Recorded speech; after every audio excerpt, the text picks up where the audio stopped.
नमस्कार दोस्तों, यह कहानी है सिंहासन बत्तीसी की। कहाँ से आया सिंहासन।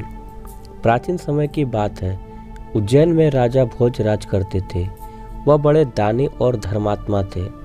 उनके बारे में प्रसिद्ध था कि वह ऐसा न्याय करते कि दूध और पानी अलग अलग हो जाए। नगरी में एक किसान का खेत था जिसमें उसने कई साग सब्जियां लगा रखी थी। एक बार की बात है कि खेत में बड़ी अच्छी फसल हुई। पूरी जमीन पर तो खूब तरकारियां आई, लेकिन खेत के बीचों बीच थोड़ी सी जमीन खाली रह गई। हालांकि किसान ने उस जमीन पर भी बीज डाले थे, लेकिन वहां कुछ नहीं उगा। किसान ने वहां खेत की रखवाली के लिए एक मचान बना लिया। जब भी किसान मचान पर चढ़ता, अपने आप चिल्लाने लगता, कोई है? राजा भोज को पकड़ लाओ और सजा दो। मेरा राज उससे ले लो। जाओ, जल्दी जाओ। सारी नगरी में यह बात आग की तरह फैल गई और राजा भोज के कानों में पहुंची। राजा ने कहा, मुझे उस खेत पर ले चलो। मैं सारी बातें अपनी आंखों से देखना और कानों से सुनना चाहता हूँ। राजा भोज जब उस जगह पहुंचे तो उन्होंने भी वही देखा कि किसान मचान पर खड़ा है और कह रहा है, राजा भोज को फौरन पकड़ लाओ और मेरा राज उससे ले लो। यह सुनकर राजा चिंतित हो गए। चुपचाप महल में लौट आए।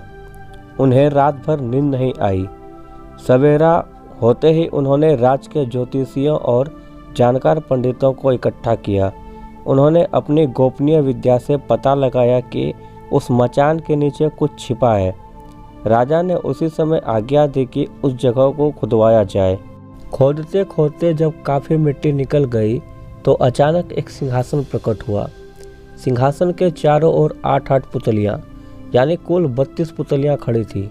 सबके अचरज का ठिकाना न रहा। राजा को खबर मिली तो सिंहासन को बाहर निकालने को कहा, लेकिन कई मजदूरों के जोर लगाने पर भी वह सिंहासन टस से मस न हुआ।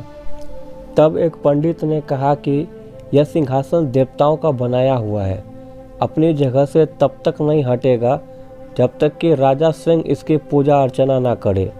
राजा ने ऐसा ही किया। पूजा अर्चना करते ही सिंहासन ऐसे ऊपर उठ गया मानो फूलों का हो। राजा बड़े खुश हुए। सिंहासन में कई तरह के रत्न जड़े थे जिनकी चमक अनूठी थी। सिंहासन के चारों ओर 32 पुतलियां बनी थी। उनके हाथ में कमल का एक एक फूल था। राजा ने हुक्म दिया कि खजाने से रुपया लेकर सिंहासन को दुरुस्त करवाए। सिंहासन सुंदर होने में 5 महीने लगे। अब सिंहासन दमक उठा था। जो भी देखता ही रह जाता। पुतलियां ऐसी लगती मानो अब बोल उठेंगी। राजा ने पंडितों को बुलाया और कहा, आप लोग कोई अच्छा मुहूर्त निकाले, उस दिन मैं इस सिंहासन पर बैठूंगा। दिन तय किया गया। दूर दूर तक लोगों को निमंत्रण भेजे गए। तरह तरह के बाजे बजने लगे। महल में खुशियां मनाई जाने लगी। पूजा के बाद जैसे ही राजा ने अपना दाहिना पैर बढ़ाकर सिंहासन पर रखना चाहा कि सारी पुतलियां खिलखिलाकर हंस पड़ी। लोगों को बड़ा अचंभा हुआ कि यह बेजान पुतलियां कैसे हंस पड़ी। राजा ने अपना पैर खींच लिया और पुतलियों से पूछा, ओ सुंदर पुतलियों, सच सच बताओ कि तुम क्यों हंसी।